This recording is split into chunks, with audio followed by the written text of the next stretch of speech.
নবগ্রাম রাজ্যের শেষ প্রান্তে অবস্থিত ছিল ছোট্ট একটা গ্রাম সুন্দরপুর। সেখানে বাস করতেন এক সহজ সরল কৃষক, নাম তার রামু। তার সাথে ছিল স্ত্রী কমলা, যেমন পরিশ্রমী তেমনি ধৈর্যশীলা। রামু জমি ছিল মাত্র 2 বিঘা, কিন্তু যত্ন আর ভালোবাসায় সে জমিকে পরিণত করেছিল সোনার খনিতে। তবুও যখন গ্রামের কেউ সাহায্যের জন্য ছুটে আসতো, রামু কখনো না করত না। একদিন বিকেলে রামু ও কমলা নিজেদের খেতে বসে বিশ্রাম নিচ্ছিল। দেখো কমলা, এবছর ফসল খুব ভালো হবে। হ্যাঁ, কারণ শুধু তোমার ঘাম না, আমারও ঘাম মিশেছে এই মাটিতে। তুমি না থাকলে এই মাঠ এত উর্বর হতো না। আর তুমি না থাকলে আমি এতটা হাসি মুখে বাঁচতে পারতাম না। এই ছোট ছোট কথাই ছিল তাদের ভালোবাসার গভীরতা।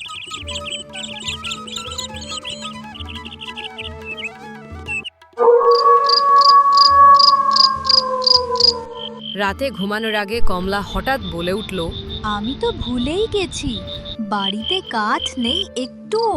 চিন্তা করো না, ভোরবেলা জঙ্গলে গিয়ে কাঠ কেটে নিয়ে আসব।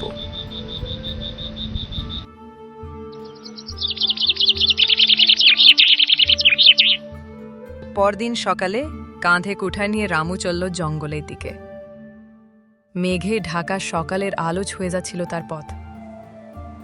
জঙ্গলে ভেতর ঢুকে সে যখন একটি শুকনো গাছ খুঁজে পায়, তখন কুঠার তোলা ঠিক আগে কানে এলো এক কান্নার শব্দ। ঝোপের দিকে এগিয়ে যেতেই দেখল একটি বানর রক্তাক্ত শরীর নিয়ে কাঁপছে। তার ডান হাত ছিন্ন ভিন্ন, চোখে জল, মুখে যন্ত্রণা। হায় ভগবান, কে এমন অত্যাচার করলো তোকে? রামু কাপা হাতে নিজের গামছা ছিঁড়ে বানরের ক্ষতবিক্ষত হাত বেঁধে দেয়, তারপর জল খাইয়ে তাকে শান্ত করে। চিন্তা করিস না, তোর কিচ্ছু হবে না। আমি তোকে বাড়ি নিয়ে যাব। তুমি কাঠ না নিয়ে এসে তুমি বানর নিয়ে এসেছো কেন? রামু সব ঘটনা বলল। কমলার চোখে জল চলে আসলো। তুমি তো জানো আমি পশুদের খুব ভালোবাসি, আমরা এর যত্ন নেব। বানরটি ধীরে ধীরে সুস্থ হতে লাগলো। সে এতটাই বুদ্ধিমান ছিল যে হাতের ইশারা দিয়ে কথা বুঝিয়ে দিত।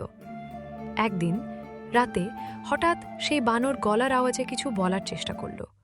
আচমকা ঘরে আলোর ঝলকানি, কুন, আর হাজির হলেন একজন ঋষি। তুমি এক মহৎ কাজ করেছ রামু। আমি এই প্রাণীটিকে ভাষা দেওয়ার বর দিচ্ছি। ধন্যবাদ রামু, তুমি আমার প্রাণ বাঁচিয়েছ। আমি এখন থেকে তোমার সঙ্গে থাকব। আমার নাম রাখো। আমি তোমার নাম রাখছি বুলু। এই ঘটনা গ্রামের বাইরে পৌঁছে যেতে লাগলো যে রামুর ঘরে এক কথা বলা বানর আছে। গ্রামের সকল লোক আশ্চর্য হয়ে গেল যে রামুর বাড়িতে একটা কথা বলা বানর আছে শুনে।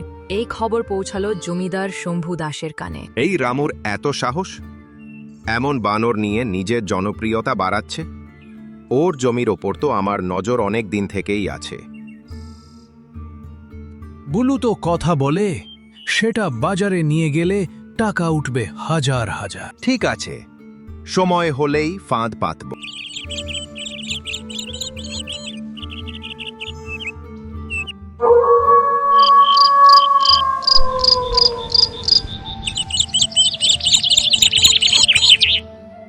এদিকে কমলার শরীরে দেখা দিল এক অজানা অসুখ। শ্বাসকষ্ট, কাশি, মাথা ঘোরা। রামু গ্রামে গ্রামে ঘুরে ওঝা বৈদ্য ডাকতে লাগল, কিন্তু লাভ কিছুই হলো না। সব টাকা শেষ, ঋণ নেবার মতো কেউ পাশে দাঁড়ালো না। বড় ভাই, ছোট ভাই সবাই মুখ ফিরিয়ে নিল।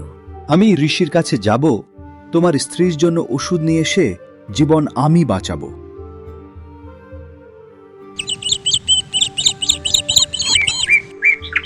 বুলু 3 দিন পরে ফিরে এলো, হাতে এক আশ্চর্য জড়িবুটি এবং কিছু বীজ। বুলু বলতে লাগলো যে ঋষি বললেন, এটা জলে সিদ্ধ করে খাওয়ালে কমলা সুস্থ হবে, আর এই বীজ বপন করলে অদ্ভুত ফসল উঠবে, কিন্তু প্রতিজ্ঞা করতে হবে গরিবদের সাহায্য করবে।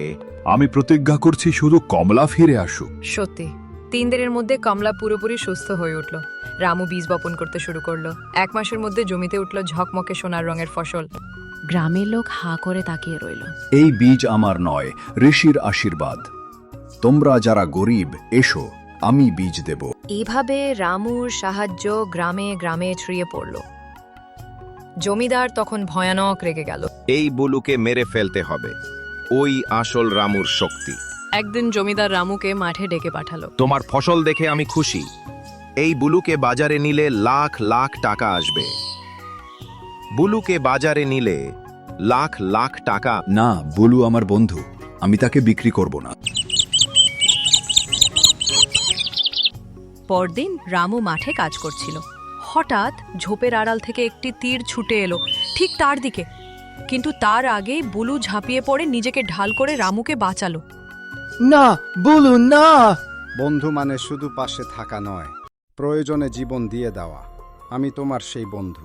হঠাৎ আলোর ঝলকানিতে মণিবর আবির্ভূত হয়ে বলে উঠলেন, বুলু ছিল ঈশ্বরের দূত। যারা তাকে হত্যা করেছে তাদের আমি অভিশাপ দিচ্ছি। তারা যেন এক্ষুনি আগুনে পড়ে ছাই হয়ে যাক। মণিবরের অভিশাপ দেওয়ার ফলে জমিদার ও তার পাহারাদার দুজনে পুড়ে ছাই হয়ে গেল। রামু বুলু স্মৃতিতে তার জমির মাঝখানে একটি গাছ লাগালো, বন্ধু বৃক্ষ নামে।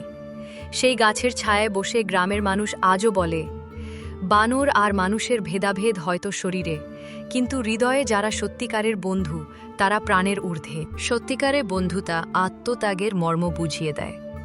জাত, প্রাণী, ভাষা কিছুই নয়। মন যদি ভালো হয়, বন্ধুত্ব চিরন্তন হয়।